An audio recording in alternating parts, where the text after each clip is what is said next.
여러분 안녕하십니까? 여수 MBC 뉴스데스크입니다. 납북 귀환어부 인권 침해 사건의 진상규명을 위한 특별법이 처음으로 국회에 발의됐습니다. 피해자들이 고령인데다 당시 트라우마로 사실을 숨기는 경우도 적지 않은데요. 신속한 진상규명과 명예회복을 위해 지자체의 적극적인 역할이 절실합니다. 첫 소식 문영철 기자입니다. 바다에서 조업을 하던 도중 북한에 납치됐다 돌아온 납북 귀환 어부들. 억울하게 간첩으로 몰려 수사기관의 폭행과 고문에 시달렸고 가족들까지 감시 대상이 돼 평생을 고통 속에 살아야 했습니다. 사촌 형제가들까지 중앙정보부에서 와가지고 조사를 하고 지금까지도 불안과 심리적 고통을 받으며 이번에 처음으로 국회에 발의된 납북 귀환 어부 특별법안은 국무총리를 위원장으로 하는 위원회를 설치해 진상조사를 진행하고 직권 재심을 통해 억울하게 유죄 판결을 받은 피해자들을 구제하는 내용 등을 담고 있습니다. 늙은 우리들이 편안하게 두 눈을 감고 죽을 수 있도록 억울한 누명을 꼭 풀어주십시오. 전남 지역 피해자를 포함한 납북 귀환 어부들은 전국적으로 많게는 7천여 명에 달할 것으로 추정됩니다. 문제는 수많은 사람들이 억울함을 풀지 못한 채 세상을 떠났고 남은 피해자들도 고령이라는 점입니다. 당시의 트라우마로 아직까지 피해 사실을 숨기는 경우도 적지 않습니다. 지자체가 피해자 현황 조사에 적극적으로 나서고 증언 채록 등 피해 사실을 뒷받침할 수 있는 자료를 확보해야 하는 이유입니다. 지자체에서 피해자들의 의견을 해서 백서 형태로 국회에 제출해 주시면 그 어떤 자료보다 입법의 설득력이 높아지게 되고 특별법을 발의한 국회의원과 피해자들은 국회 행정안전위원장과 간사들을 만나 납북 귀환 어부 특별법안을 우선 심사해 줄 것을 요청할 계획입니다. MBC 뉴스 문형철입니다. 광양항 컨테이너 터미널이 하역 장비 개선 사업을 통해 친환경 항만으로 변하고 있습니다. 특히 항만 경쟁력 제고에도 도움이 된다는 평가입니다. 김주희 기자입니다. 컨테이너 화물 처리량 기준 국내 3위 항만인 광양항 컨테이너 부두입니다. 대형 겐트리 크레인이 선박과 컨테이너 차량 사이로 오가면서 쉴 새 없이 화물을 실어 나릅니다. 부두 내 야드에서는 야드 크레인과 리치 스태커 등 하역 장비들이 분주히 작업을 이어가고 있습니다. 올해로 개항 39년째를 맞은 광양항은 이제 환경 친화형 항만으로 새롭게 모습을 바꿔가고 있습니다. 겐트리 크레인, 트랜스퍼 크레인 등에 이어 다른 하역 장비들도 잇따라 경유 기반에서 전기 기반의 친환경 장비로 교체되고 있습니다. 지난 2021년 리치 스태커 5대를 시작으로 야드 트랙터, 탑 핸들러 등 59대의 하역 장비가 새롭게 전기 동력 기반으로 전환됐습니다. 공사는 부두 운영사 주도로 오는 2030년까지 하역 장비의 100%를 전기 동력으로 전환할 계획입니다. 5년 정도 봐야 되니까 30년 정도? 그러면 이제 저희 자동화 부두가 29년도 개장이니까 얼추 자동화 부두 개장해서 돌아가는 시점하고 여기 장비가 친환경 장비로 좀 전환되는 시점하고 얼추 맞아지지 않을까 그렇게 보고 있습니다. 여기에는 광양항의 항만 경쟁력 제고를 지원하는 지자체들의 협력도 한몫을 하고 있습니다. 광양항 활성화 사업이라고 해서 도비 10억, 12, 10억에서 20억 원의 사업을 지금까지는 투입을 해서 했었고요. 그중에 해마다 14억에서 17억 원을 항만공사를 통해서 하역장비 지원 사업을 했었고 앞으로도 한 예년 수준의 예산을 편성해서 지원할 예정입니다. 광양항의 하역장비 친환경 전환 사업을 통해 업무 효율성도 높아지고 있습니다. 화물 차량들의 야드 작업시간 감축, 장비의 정비 비용과 시간 절감 등에 따른 상하차 지연 해소에도 한몫을 하고 있습니다. 2029년 준공 목표로 추진되고 있는 광양항 스마트 자동화 항만 조성 사업에 한 발 앞서 추진되고 있는 광양항 하역장비 전환 사업, 탄소 중립 친환경 항만 조성 물론 광양항 컨테이너 터미널의 경쟁력 강화라는 소정의 성과로 이어가고 있습니다. MBC 뉴스 김주희입니다. 기획재정부가 최근 국회를 통과한 방송발전기금 대부분을 은행에 예치하려는 것과 관련해 지역방송 노동자들이 반발하고 나섰습니다. 사단법인 지역방송협의회와 전국언론노조 OBS 지부는 오늘 오전 기재부 앞에서 기자회견을 열고 기재부가 국회에서 의결한 지역방송 지원 예산 대부분을 은행에 예치하는 황당한 계획을 세우고 있다며 원안대로 집행하라고 촉구했습니다.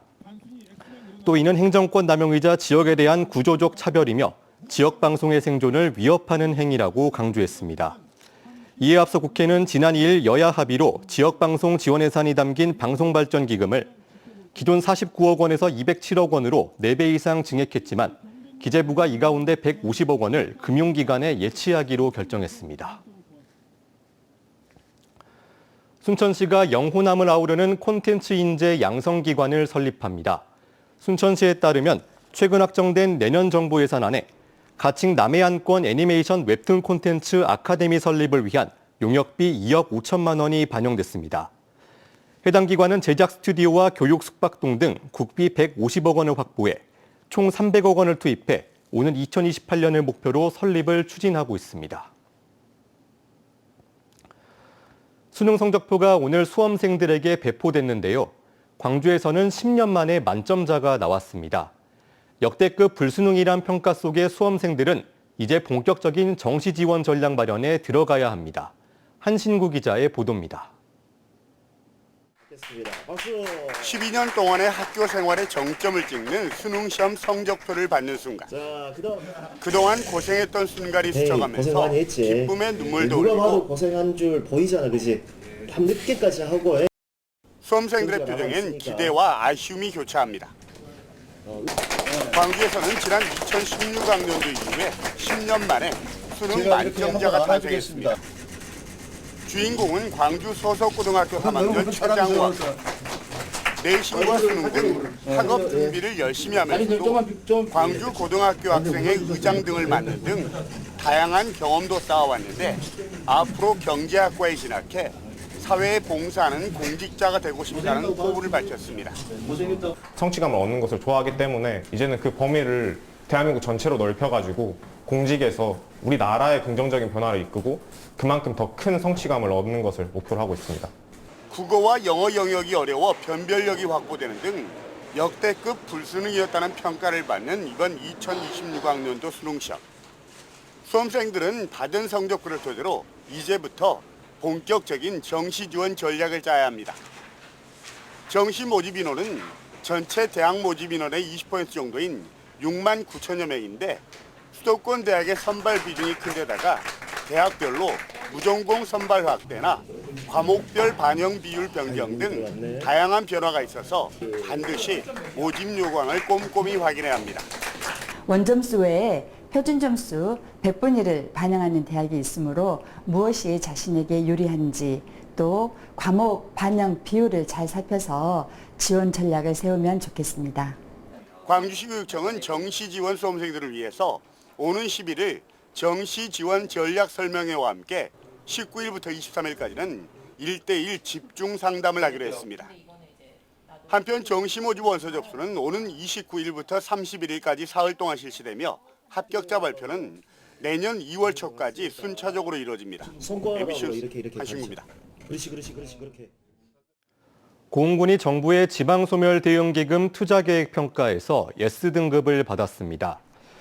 이번 평가는 행정안전부 주관으로 지방소멸 대응기금 투자계획을 평가해 결과에 따라 차등 배분하는 방식으로 고흥군은 88억 원을 지원받게 됩니다.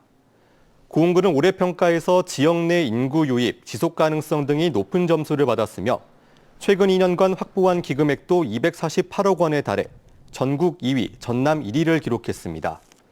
고흥군은 기금을 바탕으로 청년 창업형 스마트 농수축산밸리 조성에 집중하겠다고 밝혔습니다. 어제 목포 유달산 아래 상가 건물에 불이 나 산불로 번질 뻔한 상황이 발생했는데요. 산 주변에는 무허가 상가와 주택이 밀집해 있어 화재 위험은 여전합니다. 근데 목포시와 소방당국은 관리 책임을 서로 떠넘기면서 사실상 방치하고 있습니다. 윤소영 기자가 취재했습니다.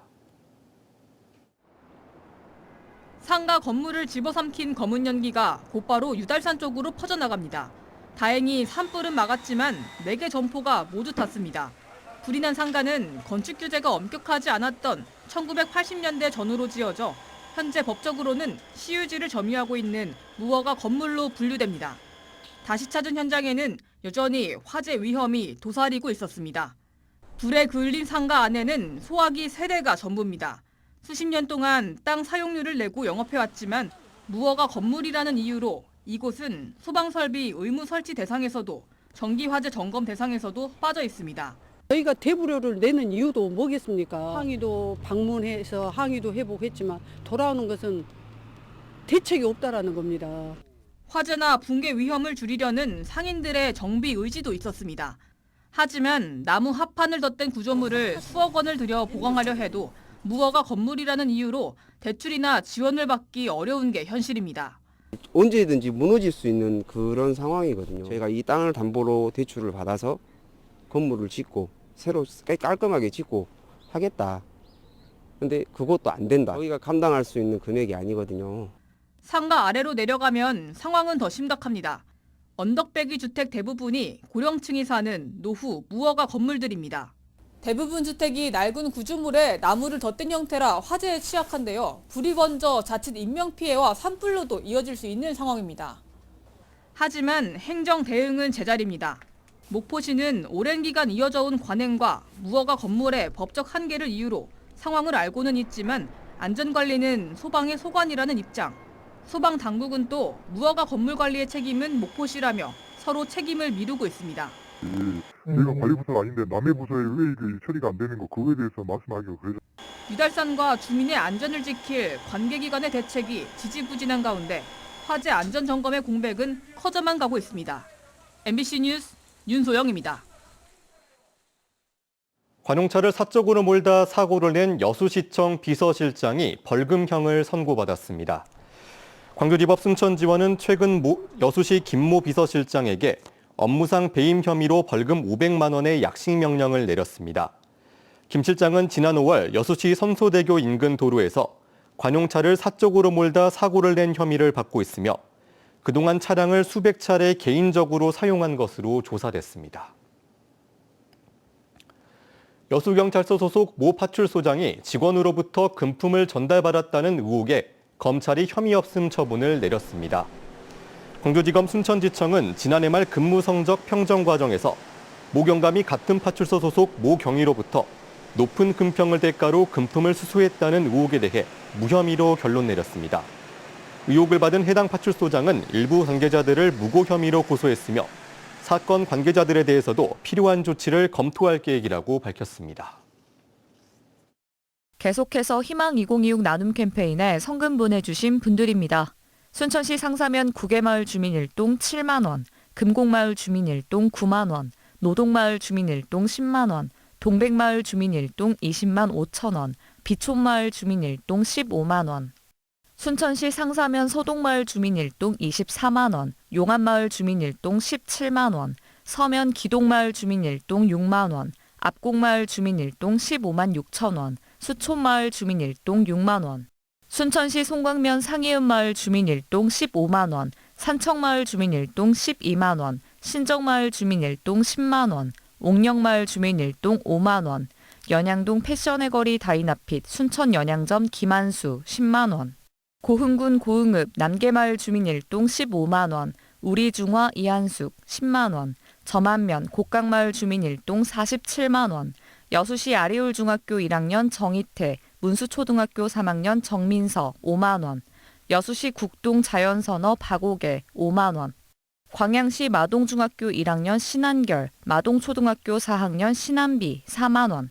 성금을 보내주신 분들께 감사드립니다. 희망 2026 나눔 캠페인은 1월 말까지 접수합니다. 오늘 오후 3시쯤 여수공항의 항공기를 폭파하겠다는 신고가 항공사에 접수됐습니다. 항공사에서 신고를 접수받은 경찰과 소방당국은 공항 일대를 긴급 수색했지만 특이점을 찾지 못했으며 추적 끝에 순천에서 20대 남성을 긴급 체포했습니다. 여수경찰은 해당 남성을 공중협박죄 및 업무방해죄 등으로 입건했으며 정확한 사건 경위를 조사할 예정입니다.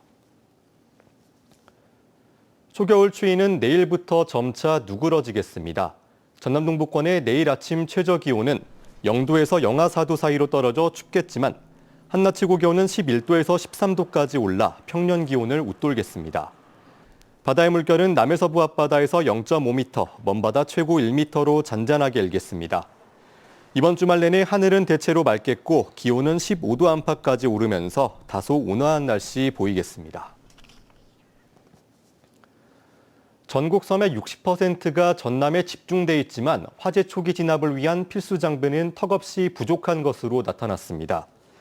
신희준 전남도의원은 최근 전국 3,300여 개의 섬 중 2,100여 개가 전남에 있지만 섬 주변을 기동력 있게 운영하기 위한 장비는 소방정 한 척과 소방헬기 한 대에 불과하다고 질타했습니다. 이어 소방정 확충을 비롯한 근본적인 재난 대응 시스템 구축안을 재정비해야 한다고 강조했습니다. 전남경찰청이 12.29 제주항공 여객기 참사와 관련해 전현직 공무원 5명을 추가 입건했습니다. 경찰은 국토교통부 공무원으로 일한 이들이 공항 운영검사 업무 등을 담당하면서 콘크리트 구조물 형태의 방위각 시설 둔덕을 활주로 끝부분에 설치하고 유지하는 데 역할을 한 것으로 보고 있습니다. 현재까지 여객기 참사와 관련해 입건된 사람은 모두 44명으로 대부분 관제 업무와 조류 충돌 예방 업무, 방위각 시설 관련 업무 등을 맡은 실무 책임자들입니다. 6년 동안 60만 원인 전남 농어민 공익수당이 내년부터 70만 원으로 인상됩니다. 전남도의회 농수산위원회는 전라남도 예산안 심사에서 89억을 증액해 제출한 관련 예산안이 최종 심사를 거쳐 확정됐다고 밝혔습니다.